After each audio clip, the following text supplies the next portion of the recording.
Okay, hello everybody. Welcome to yet another Green Bank Science Lunch Talk. This week we have Bang Nhan, who is a Jansky Fellow here with NRAO, and today he'll be talking about working with the Cosmic Twilight Polarimeter. So whenever you're ready, just a reminder, everybody, if you have questions during the talk, please, you can write them in the chat or hold them until after the talk is done, and we'll have time for questions. All right, with that, Bang, take it away. Yeah, it's a 30-minute talk, right? And then, or is that longer than 30 minutes? Just double check. It's as long as you need it to be. Right. Just give some time at the end before the end of the hour. All right. For questions.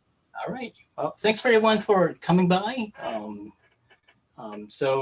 Just jump right into the outline. So I'm going to give everybody a little background on high redshift universe and why we're doing those kind of experiments.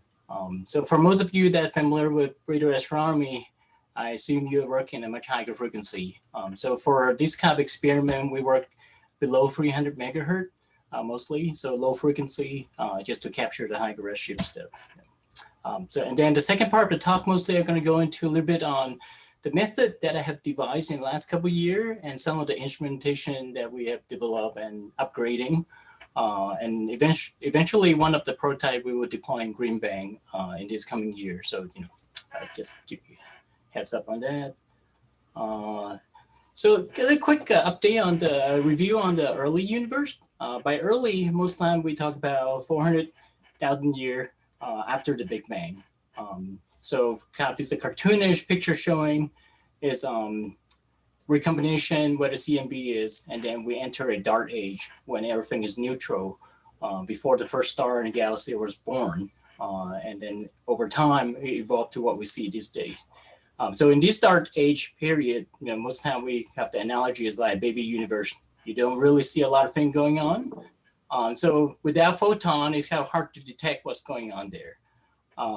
Observational wise, we can constrain them up to recombination using CMB around redshift of 1100.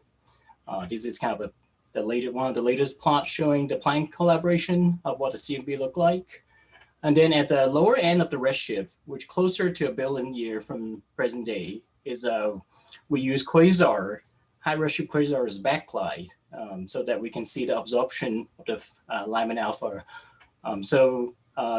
From previous study, what they call the Peterson trough, around redshift 6, that's when they see, all the very dense neutral hydrogen above redshift 6. So that's what they conclude at the epoch organization and around redshift 6, based on this observation.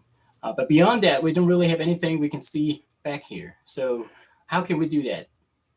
One of the kind of useful probe to study this epoch is the 21 centimeter signal from the neutral hydrogen atom.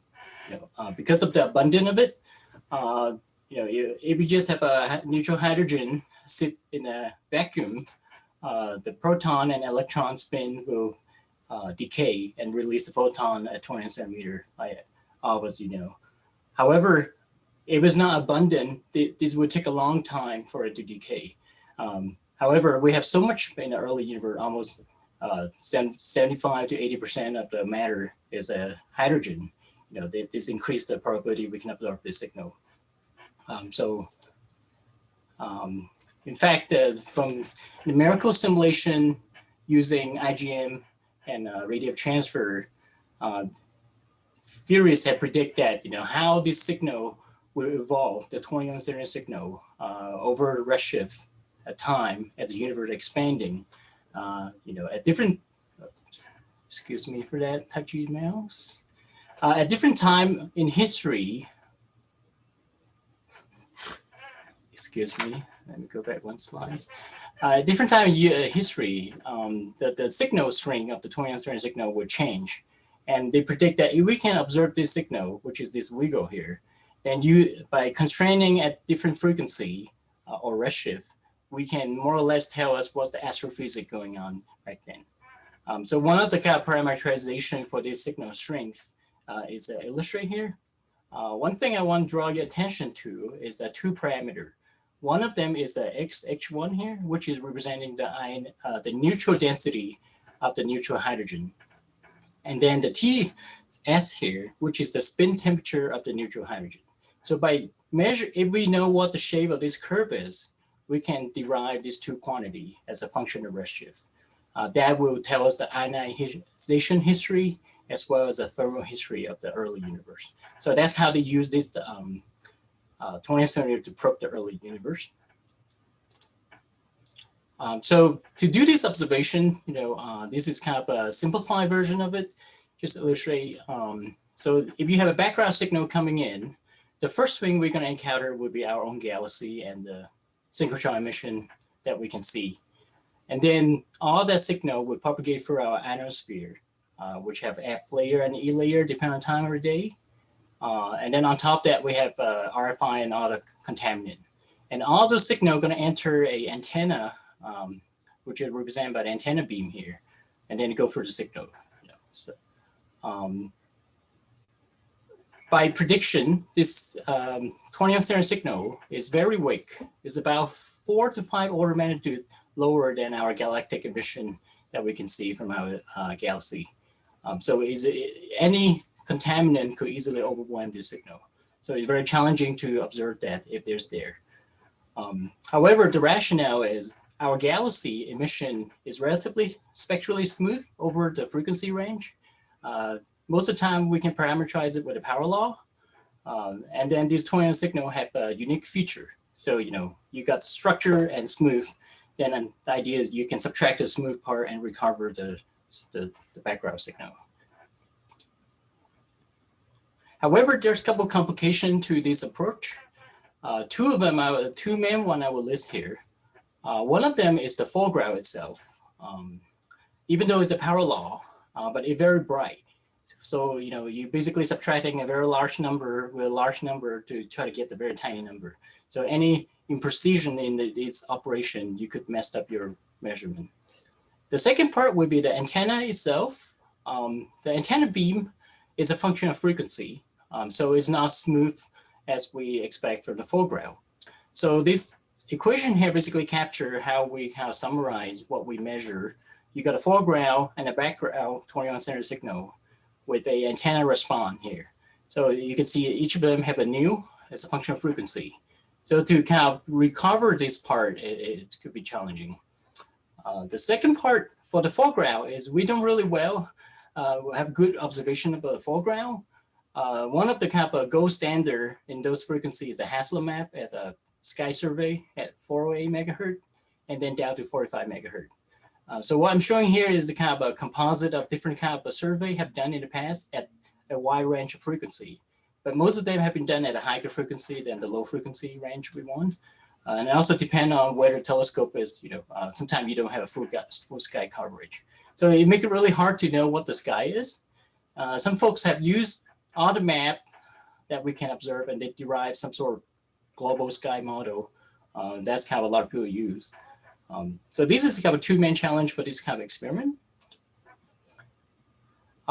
Currently, there's a small community in radio astronomy that folks using just single antenna element, that's showing on the right, on the left here, a different country that try to attempt to do this measurement. Some folks also try to use a very small compact array. Sometimes you may hear the term zero spacing. In fact, for LIDA, they use the LWA tile right at the VOA site, as you can see there. So they all have pros and cons. For those not familiar, most of the time we just use a antenna without a dish. So as you can see, those antenna have a different unique geometry. But the big picture here is they all try to achieve is to have a very smooth spectral response for the antenna so that it can do the subtraction easily. In fact, one of them I want to point out is one of the experiments even concerned about the soil surrounding it, which I'm going to talk later. They actually flow the experiment in the middle of the lake. So recently, back in early 2018, one of the group edges at ASU, their experiment they deploy in Western Australia. at the MRO site. They have reported a observation of the absorption trough around 78 megahertz, which kind of corresponding to what the theory predict this feature should have been. So I'm showing here on the right here from the paper is what they observe is in red curve, and what the model had predict is in the other model dashed line and the solid. The first impression the community have responded is the observation is too flat at the bottom and too symmetric. And also the magnitude is too deep from any of the kind of typical model we have used. So there's a couple potential explanation, whether it's an instrument systematic or is a foreground contaminant or just a feeding error. In the past 2 years, a lot of papers have been written. One of the few even come to try to explain this discrepancy by introducing exotic dark matter annihilation and stuff like that. However, so far we don't have a independent follow-up to confirm this signal yet. So many groups is working on it. Yeah. So kind of a quick overcap for a single element experiment. Most of the time people measure the total power only because it's single element. So it's not like a dish. We don't really have a spatial resolution. So we basically just average all direction flux we measure. And sometimes, most of the time, we do a time average over a couple LSD hours just to get a single spectra. And to do those experiments, mostly we use a broadband antenna, which is kind of hard to achieve spectrally smooth. And also to do the subtraction for the foreground, we really depend on what model we subtract from. And because we don't have a sky source to do the calibration, it's really hard to calibrate out the flux. So most of us use an internal calibrator like a FIPIOM low or something, which is susceptible to environment change. So there's a lot of variation on the instrument. And even you can subtract something out like the edges result, the potential degeneracy and uniqueness issues when we try to extract a signal. So those are kind of the common issues we encounter with a single element conventional way. So what I'm going to talk, my approach is basically we introduce, we realize is when you observe with a single element antenna, you don't just can record the total power. You can actually use it for geometry, polarimetry. Because if you use a dual polarization, we can compose a Stokes measurement from it. So this effect, what we simulated here, what I'm showing in the lab is a simulated antenna beam, and then how we can construct from a given dual dipole antenna beam to create a Mueller matrix for that. And on the right showing is, if I have a this is toy model to illustrate this effect. So if I have 4-point source, 1, 2, 3, 4, at equal distance from both sides of my antenna, during the observation, let's say over LST, the source just circulates around this point. Then we should not see any imposed polarization there. However, if we have one source size stronger than the other three, then you have a net polarization. Part of it is because if you have equal source and equal distance, you will have a, using symmetry argument, the net polarization is canceling out. So we got a zero polarization. So it's using the same analogy for our galaxy is it's not a symmetric source. So this is a kind of a model showing the Haslam map.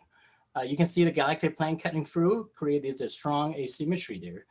So using this approach for modeling, we can show that if you have 24-hour observation at a circumpolar position, you should be able to get a sinusoidal wave coming out for that in the polarization term. So what we basically do is extending the conventional approach, which only collect the total I to a 4-Stokes measurement. So it's just that the data is there, we just extend our approach to measure them. One thing I want to point out, this polarization approach is purely due to the projection effect onto the antenna response. So it's not actually the intrinsic polarization from the synchrotron emission itself, which could play a role later on. So early on, we have a prototype that we developed. So this is using a dual polarization. The initial attempt is to point this antenna at non-celestial pole, which is a fixed point in sky. So I can do the kind of, the source gonna rotate about that point, and then I can measure the sinusoidal wave as I expected. This is the data we kind of initially collected. And on the left side is we got some sinusoidal. We took a Fourier transform of that just to compare how my observation versus the model is. So it got some agreement initially, and I say, it's not the best. What's going on? Why we so have a noisy QUV measurement? One thing later on we realized is by tipping up the antenna, instead of having it pointing at zenith, we actually causing a corruption into an antenna response. This is a simulation of what the effect could be when you're pointing at zenith and tipping it up. So we introduced a lot of ripple into the measurement. So that explains why it's so noisy. So later on, we follow up with a second version of the measurement and just pointed at zenith. We did that over the summer with a summer student, Ellie White, and a UVA grad student at the Green Bank Observatory. We set up a kind of basic dipole, and then we just measure it and measure both polarization. And Green Bank, we found that between 160 and 172 megahertz, relatively clean from RFI. So this is the measurement the improved measurement we collected during that observation run. So the solid line here is the observation. The dashed line is the model. So this is IQUV as function of LST time. As you can see, first order, the model do capture some of the shape that we measure. However, it's not exactly lined up. Part of it we realize is just the system is not as well calibrated. You just have a quick system we put together just for this quick test. But at least it confirmed that this induced polarization actually measurable using this simple approach. So what did we learn in these past two iterations? First is polarimetry is quite complicated. That may explain why most folks just focus on total power measurement. Because to do polarimetry, we need a very good calibration on the receiver so that you can measure both antenna as close as possible, so you don't have asymmetry in the polarization measurement. Also, we found that the system stability is quite crucial. If we just have a system sitting outside in the ambient and not firmly controlling it, the time could change from daytime to nighttime, and the temperature swing we measure in Green Bank is roughly about 30 degrees Celsius difference. So it affects the performance of a receiver too. So to reduce that, we need to thermalize, thermal control the front end unit. And then we need to understand the model and circuit of the antenna better. So it requires a lot of modeling there. And then we realize at those low frequency, the environment play a big role in your antenna performance, like soil underneath the antenna and so on. So to capture all those systematic and variation, we kind of move on to a more methodological way to characterize this. What we use is we rely on an SVD base, a singular value decomposition based analysis approach. So what it is if we measure IQUV as function of time, which is kind of a waveform here, then we can apply a single value decomposition to it to break this signal into different mode. So it's similar to Fourier transform, but that's why we used Fourier transform previously. But we found that SVD-based decomposition is more robust. So on the right here showing is, we kind of show how SVD can apply to breaking a signal if you have a foreground and background component only. So each of those curves representing a SVD mode in that band. So the red line representing the mode capturing the 21 center signal background. The blue line is what the foreground component should be. So like I showed earlier, if we have the galactic plane cutting through in your observation field of view, you will introduce a polarization that you can measure. And so all those polarization can be decomposed into those blue line here. And what we found out too is using this approach in the simulation show that 21 centimeter signal only show up in your total eye. So QUV does not have 21 centimeter. What this means is QUV will give us extra information on the foreground so that we can constrain the foreground much better than just using total eye. I have a big picture of how we use the SVD base to capture all the systematic. So typically if you have an observation, we apply SVD as a function of time and frequency. We decompose the mode. Meanwhile, we can run a forward modeling to simulate those Stokes parameters. And in there, we can include different type of training set, like the background signal, the foreground, the antenna beam, receiver response, horizon, soil, even ionosphere data. So we can keep changing those combinations so that we can create a setup simulation curve. And then by comparing the SVD mode between the observation and simulation to see which one will give you the best fit to the measure data. This whole algorithm had been realized by one of our collaborator at CU Boulder. The pipeline is called PyLink-X, linear extraction in Python. The goal of this pipeline is you can apply for other application too, not just for the 21 centimeter signal. So why bother to do auto-polarization when you can just measure total power like other people? What we found from our analysis is if we can use the QUV to constrain the foreground better, we actually have a more robust way to constrain the background signal versus just using total power. So as a quick demonstration in our simulation is if you're only using total power, Stokes eye, the red shaded area here is the confidence level of the extracted background. I have to point out those signals about a few hundred millikelvin. So the error bar here showing about 2000 Kelvin. So it's quite large. However, if we apply QUV as the extra information for the constraint, we were able to bring the confidence level much higher, down to about 50 millikelvin. In this toy model, of course, we only include the 21 centimeter signal and the foreground and just a simplified beam. So other systematic is not included at the moment, back then. But the takeaway here is by using extra information in our observation, you can increase the uniqueness of your signal and give you extra constraint on the systematic of your observation. If you simply just use total eye, a lot of information you're actually throwing away that you couldn't use. And then on the bottom here showing is kind of the cumulative distribution of what different approach we use. So DS means drip scan. So basically, instead of using time average data, we can also include different LSD being in the analysis too.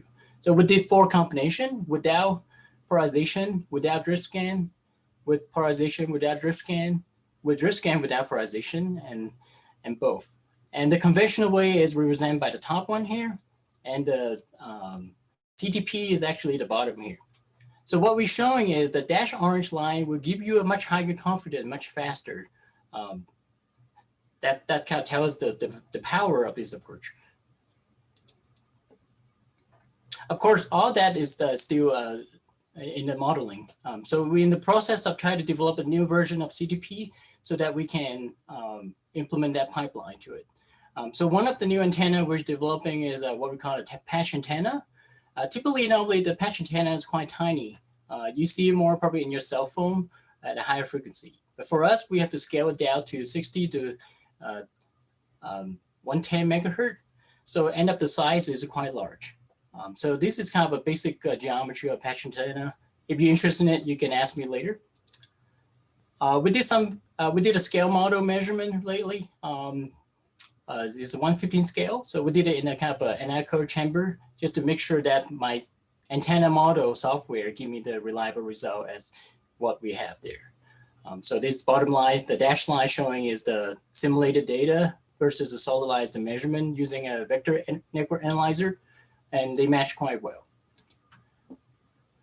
So what the plan is to, in spring 2022, we will have a full-size antenna, which is about 3 meter by 3 meter. And then we will deploy it by the 45 foot dish in Green Bank. If you've been there, that's right slightly past the gate where the diesel truck needed. So we would do our test bed and all the evaluation in Green Bank just for a better RFI environment there. Previously, I mentioned that the antenna is susceptible to change in the soil and environment. So this is kind of a quick example showing how the change affect the beam performance. This on the left here showing is a graph as function of depth versus the two quantities to characterize the soil, the electric constant and loss tangent. What's showing here is the deeper you go, the value will change. So we do using those range of value to simulate how the antenna will change with the depth, soil depth. So this is kind of a model we have in our antenna software. We have a soil, have a receiver box, what we're going to put our electronic and computer, and our patch antenna. And so by running it at different soil property, the beam performance is shown here in terms of the top plot showing the beam, the directivity integrated over 4 pi steradian. The bottom showing the relative error of it. As you can see, over functional frequency, the change could be quite large depending on what value we are. And also, remind that the 21 signal we measure is so weak. Any of those contaminant or distortion on the signal could easily introduce a fixed signal that we think is an absorption trough. So that's kind of how serious the environment can affect your antenna response. Another part is the obstruction from the observer horizon. This is here where the 45-foot antenna is in Green Bank. And we did a survey using a transit and measured the topology cut out by the valley. So this is what kind of level of mountain and tree can cut over. What we found is, because of that obstruction, depending on what time of the day, this galaxy could cut passing overhead or cutting through the horizon. And if you don't capture this horizon accurately, you could introduce significant error to your measurement and analysis. Because in the model, the forward modeling rely on to know how much flux of the galaxy is at different latitude. And if we assume there's no horizon, we will overcompensate and we overcount the flux from the galaxy. So we need to know this the horizon to some degree. We need that to understand the forward modeling better. Another source of error is ionosphere. Two things that affect us in terms of frequency is refraction. It introduces a kind of inverse square to as function of frequency versus attenuation from the ionosphere. As some of you know, the ionosphere changes from day to night. When the sun's out, they ionize the top layer and it will have different value. So what I'm showing here is GPS data showing how the ionosphere column density of the free electron in the E layer at a given time at different region. And during the day, this blob will move from right to left. The bottom plot is showing the attenuation level. One example is this, there's a flare, a solid flare back in 2017. And during the flare time, the North Pole and South Pole of the ionosphere basically opaque. You could not see any sky signal from that time.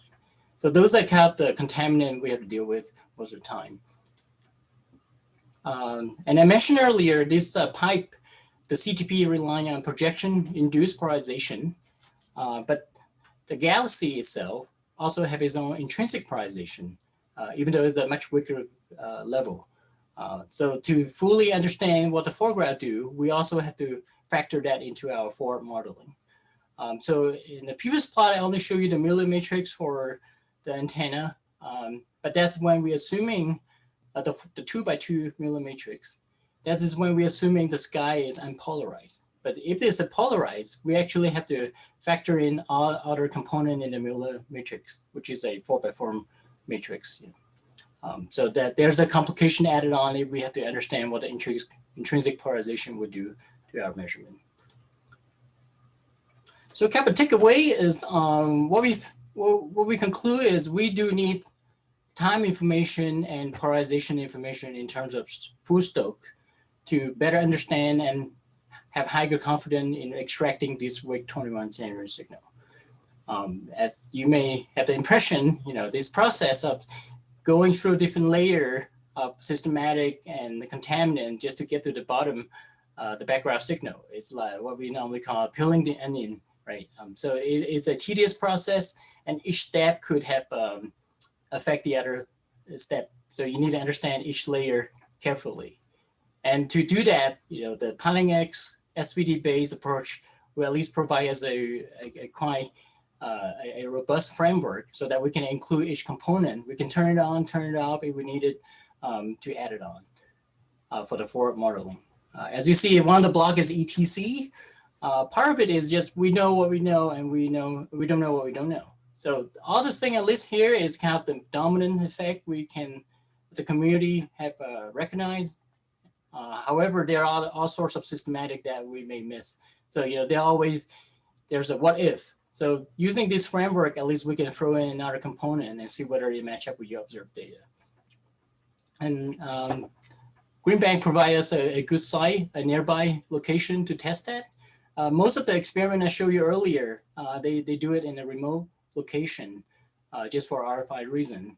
And most of them are hard to access. So for a prototyping process that we require to go there and test things out, Green Bank is a good compromise there. Yeah. For that, I think that's all I have for now. I will take any question. Thank you. All right, fantastic. Thank you so much, Bang. So yeah, if anybody has any questions, feel free to unmute themselves.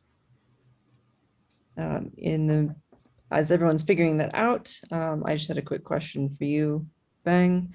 Yes. So is there a certain point at which you are no longer going to be looking for systematics that need to be implemented, accounted for in the observations, or that's a good question.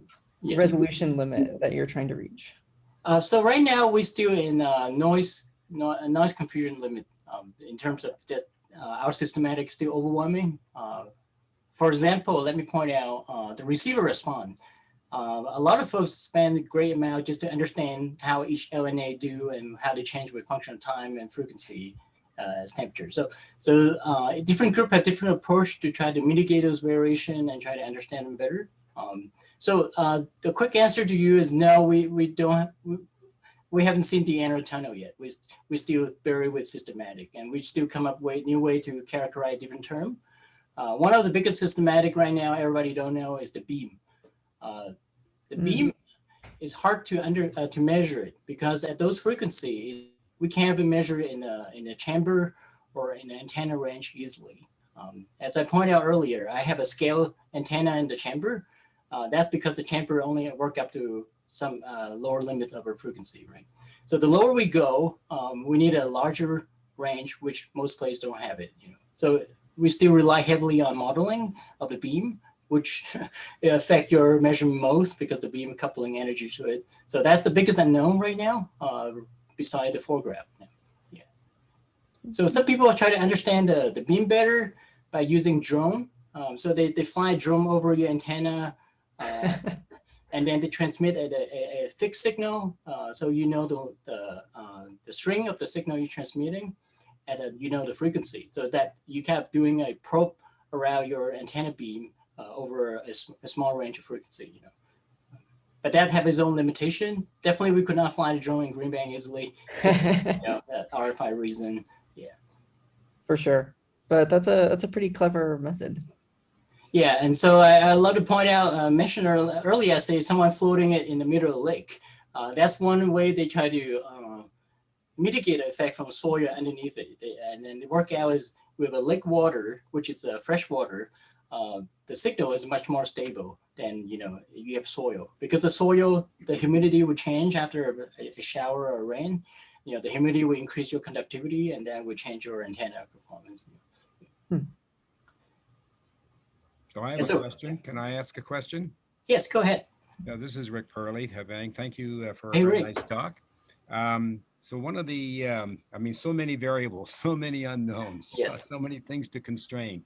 One of them is the accuracy of the background maps that you're using. They're all made with imperfect instruments. Yes. I mean, how are you going to improve the accuracy of these maps? It must be important. It is important, and that's the problem that the whole community is facing right now. Is no one have done any detail map to the accuracy we would love. The closest one I think I mentioned before to you, Rick, is the LWA team down in Socorro. You probably know them better. Oh yeah. Yeah, so they have done a full sky, not full sky, a sky map from 60 to 100 megahertz. So that's kind of the frequency range we would want. However, they also susceptible to systematic in their array, so they could not get as good as we wanted. You know, so that's the limitation. Another thing. Rick, right now we at GPT, we actually working on a feed at the 310 megahertz. The idea is to have a very good measurement for the sky map, at least northern sky, and then absolutely calibrated the flux. So we're hoping is if we can do that survey, that will be one of the best map we could have right now. You know, so that's the effort working on that to do it. Okay, and those of us out here are going to have to sign off shortly because we have an all hands meeting coming up. But right. One more question is, what's the latest on the polarization of the background, the synchrotron emission at these frequencies? What level you mean? Yeah, that's right. And its complications, since Faraday effects are going to be very important, and there's a whole lot of Faraday rotation at these frequencies. So from what the survey we have seen in literature, those background polarization is roughly about a few thousand millikelvin, so about few Kelvin level.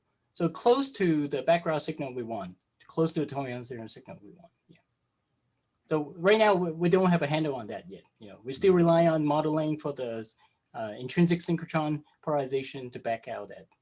Yeah. But that's one of the uncertainty, which is kind of I think listed here. You know, one of the. Yeah, your picture of the onion is good. I think you need a really big onion. Yes, and we have multiple group effort try to peel different layer, right? And different people a different way, but so far no one have repeated the result that Edge's report 3 years ago. Okay, thanks. Thanks, I gotta Rick. go. We'll talk to you later. Talk to you later. Yeah. Hey, Bang, do you hear me, Sir Rodrigo? I can hear you, Rodrigo. Hey, apart from the horizon obstructions and the soil, the type of soil where the antenna is located, is it there a better location on Earth for installing this experiment? Yeah, that's a good question. Let me go back to the earlier slide just to show you what I. Give me a second. Let me flip back the slide. Where are you? Up. Sorry, passed it. Up. Can't do it. Next one. One more. Oh no. All right, okay. So Rodrigo, to address that problem, some people have actually go to desert like Australia. So the drier the soil and more stable it is, the better. One of the group actually have gone back to Chile right now. I think close to Alma, I think somewhere in the Andes, they found a site that are really dry and the soil layer underneath is quite consistent. So they think that will give them some advantage on that. You know, so the takeaway is if you can find some environment that change less with time, that's better. You know, so Green Bank unfortunately is not the optimal place. Yeah. Right, but that's related with the environment. I was thinking more on what part of the sky the antenna is actually looking at. Oh yes, so it will. From what they argue is it doesn't matter where you look at because those experiments actually see the whole sky at whatever latitude you are, and so that's why they at different locations they just point at zenith and they observe everything and then they think that would be fine. The rationale is because the foreground should be spectrally smooth, so it doesn't matter whether point sources or which region you're looking at. You know, after you average the spatially, you would just have a smooth spectra. which we disagree. We point out that using polarimetry, we actually see the difference, you know. Okay, I see. Yep, thank you. Yeah, kind of related, but not. Some people have even considered going to the far side of the moon and put an experiment there, because at least that will give you a very stable first is no R5 there, and second is the temperature there is quite stable during a lunar night or lunar day. So they think that may give them some advantage there. But of course, to go to the moon, that's a very expensive endeavor.